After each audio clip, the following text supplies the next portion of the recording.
Mahalin mo ang mga anak mo. Dahil walang ibang mag-iintindi sa'yo, kundi mga anak mo din. Maniwala ka sa akin, Tol. Hindi ka iintindi ng ibang tao dyan. Sige kuya, maraming salamat sa iyo. Hayaan mo kuya, hindi ko makakalimutan yung mga payo mo sa akin. Babawi ako sa mga anak ko. O paano kuya, uwi muna ako. Sige, Allen. Ingat ka, ha.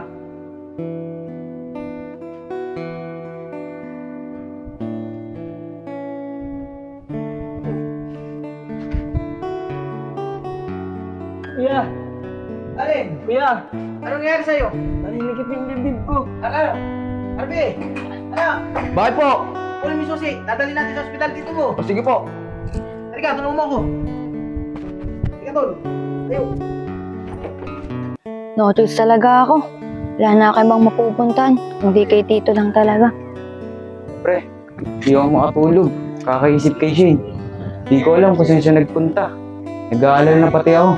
Baka mamaya ano na nangyari sa kanya. Kaya nga pre, pati kay Mang Allen, awang-awa na ako. Kung saan niya na hinanap si Shane, hindi pa rin niya makita. Kaya mo na pre. Sana naman nasa siyang kalagayan. Pre, teka lang, Shane yun no. Ano? Tara.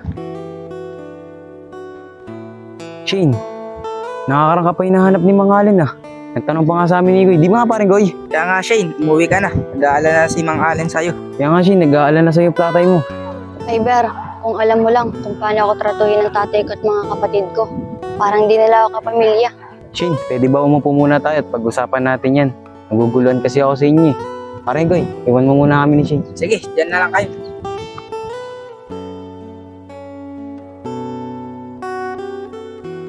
Shane, sa di naman ako nangingilam sa'yo. Pero mapapayo ko lang sa'yo, umuwi ka na lang sa inyo. Kasi kahit anong mangyari, pamilya mo pa rin sila. Ay Ber, pangayo ko sa lahat, pinapangunahan ako sa mga desisyon ko. Oo, matagal na tayo magsyota. Pero ang ayoko sa lahat, nangingialam sa buhay ko. Shane, hindi naman ako nangingilam sa'yo eh. Sa akin lang, nag-aalala ako para sa'yo. Katulad na nakaraan, lumayas ka. Hindi namin alam kung saan ka nagpunta. Ay Ber, masusunod na lang tayo mag-usap. Sa ngayon kasi, magulo pa ang isip ko. Baka maapektuhan pa ang relasyon natin dalawa. Sige Shane, kung ayaw mo makailam ako sa'yo, pwede ko bang malaman kung saan ako pupunta? Para naman hindi ako mag-alala para sa'yo. Alam mo naman, mahal na mahal kita.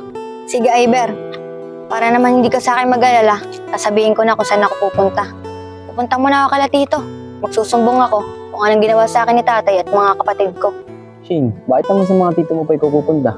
Kung pwede ka naman sa amin, bukas ang pintuan ng bahay namin para sa'yo. Maraming salamat Iber, pero pasensya ka na. Kailangan malaman to ni Tito kung anong pinagagawa nila sa akin. Sige, Tol. Tandaan lang, ha. Ikaw kasi, iwas-iwasan mo na ang inom, ha. O, sige, Tol. Tara ka. Pasok ka na rito sa bahay. Dalam. Okay. Sige, Ar. Kita mo muna ang tito mo. Sige. Kuha ka ng panglatag niya. Sige po tayo. Higaan natin siya dito.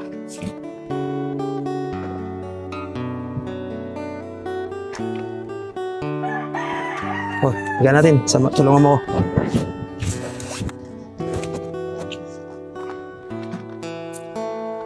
Sige, Tol. Pahinga ka dyan, ha.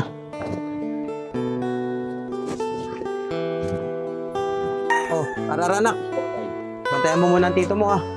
Uuwi lang ako sa atin. Wala kasing tao sa bahay. Ikaw na muna ang bahala dyan, ha. Sige po tayo. Tol, diyan ka muna, ha.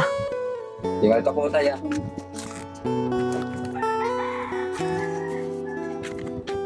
Tito, ako muna po sa yung mag-aalaga hanggat wala pa yung mga anak niyo po. Sana andito si Tito. Wala na kasi ibang mapupuntahan. Nahihiya naman ako sa mga kaibigan ko. Sana andito talaga si Tito. Siya na lang ang pag-asa ko. Wala na kasi talaga ako matutuluyan. Tito! Tito! Taglit lang. Oh, Shane, nung nakakarang ka pa hinahanap ng tatay mo, ah. Saan ka ba nang galing? Eh Tito, sa mga kaibigan ko po. Nahihiya naman na po ako makitira sa kanila. Baka naman po pwede ako dito makituloy sa inyo. Sige, Shane, pumasok ka muna. May sasabihin pati ako importante tungkol sa tatay mo. Teka, pasok ka. Sige, Shane, buka muna.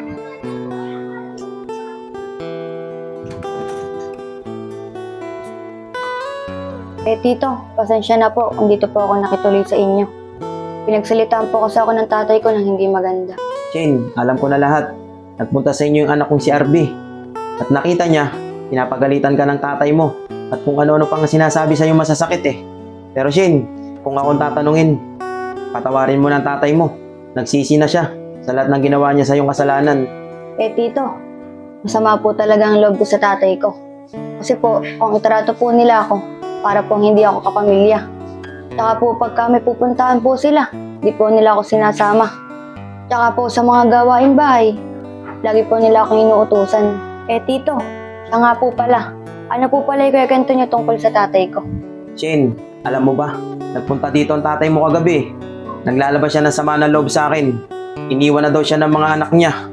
Kaya Shane, sana mapatawad yung tatay niyo. Wala na siyang kasamaan sa buhay ngayon eh. At saka Shane, alam mo ba, ang tatay mo, bago umalis dito kagabi, inatake siya. Nahihirapan siyang huminga. Kaya Shane, kung ako sa'yo, puntahan mo ang tatay mo. At yung pinsan mo lang siya, nandun. Siya lang ang nag-aalaga sa tatay mo. Ano tito? Inatake si tatay? Paano po nangyari yun? Ang lakas pa po niya. Tsaka po ano po sinasabi niyong si RR ang nag-aalaga? Nandun po si na ate ah. Shane, yan ang di mo alam. Sinasabi sa akin ng tatay mo, yung dalawa mong ate, nagtana na. Tapos nawala ka. Kaya dinibdib niya pagkawala niyong tatlo. Kaya Shane, ang may papayo ko sa'yo, patawarin mo na ang tatay mo. Nagsisisi na siya sa mga nagawa niyang kasalanan sa iyo.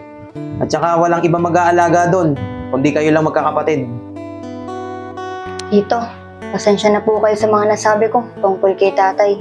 Pero tama po kayo. Wala pong ibang mag-aalaga kay tatay kundi kami lang po magkakapatid. Sige po, tito. Uwi na po ako sa bahay. Sige Shane, ingat ka ha.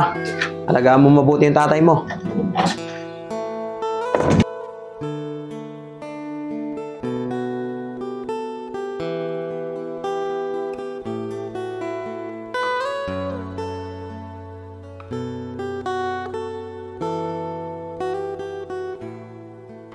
Kamusta na kaya si tatay?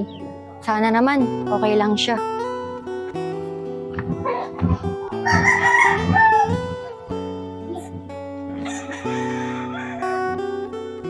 Tay! Insan, buti umuwi ka na. Oo, insan. Naikwento na lahat sa akin ni tito. Ganun ba, pinsan? Nasabi na pala sa'yo ni tatay. Oh, paano yan? Tutuloy na ako. Salamat, insan. Sige. Tay! Tay! Shane, anak. Ikaw ba yan? Maraming salamat sa Diyos kung bumalik ka. Opo, tay. Naikwento na po lahat sa akin ni tito. Pero tay, kahit di naging maganda ang trato niyo sa akin, aalagaan ko pa rin po kayo. Shane, anak. Patawarin mo ko sa lahat ng mga kasalanan ko sa iyo, ha. Hayaan mo, pag gumaling ako, lahat ng pagkakakamali ko, itatama ko.